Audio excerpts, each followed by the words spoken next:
4 August 2018। আজকের মতো সেদিনও রাজপথে ছিল স্লোগান আর মিছিল।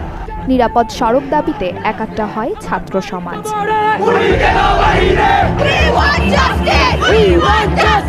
রাজধানীর বিমানবন্দর সড়কে বাস চাপায় 29 জুলাই দুজন স্কুল শিক্ষার্থীর নির্মম মৃত্যুতে 2018 সালে সংগঠিত হয় নিরাপদ সড়ক চাই আন্দোলন। এরই ধারাবাহিকতায় 1 থেকে 6 আগস্ট পর্যন্ত সারা দেশে অসংখ্য স্কুল কলেজের শিক্ষার্থীরা 9 দফা দাবিতে সড়কে অবস্থান, মানববন্ধন ও অবরোধের মাধ্যমে বিক্ষোভ কর্মসূচি পালন করেন।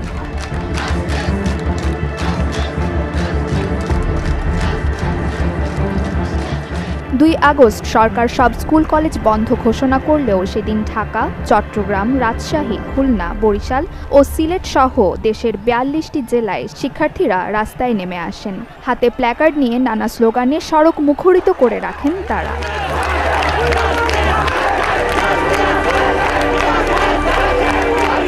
বিক্ষোভের পাশাপাশি শিক্ষার্থীরা শহরের ট্রাফিক ব্যবস্থাও নিয়ন্ত্রণ করতে শুরু করেন, যা তৈরি করে নতুন এক দৃষ্টান্ত।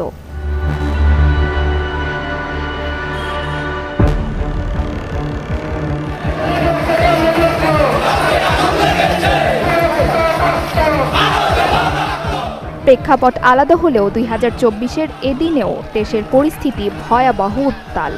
ছাত্ররা লড়াই করছেন ন্যায্য অধিকার আদায়ের দাবিতে। 1 দফা দাবিতে আজ সকাল থেকে শুরু হয়েছে সর্বাত্মক অসহযোগ আন্দোলন। এরই মধ্যে 2 দিনের জন্য নতুন কর্মসূচিও ঘোষণা করেছেন বৈষম্য বিরোধী ছাত্র আন্দোলনের সমন্বয়করা।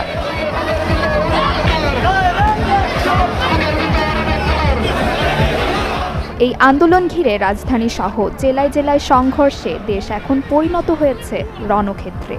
হামলা, অগ্নিসংযোগ সহ সংঘর্ষের সাক্ষী হচ্ছে 2024-এর 4 আগস্টও।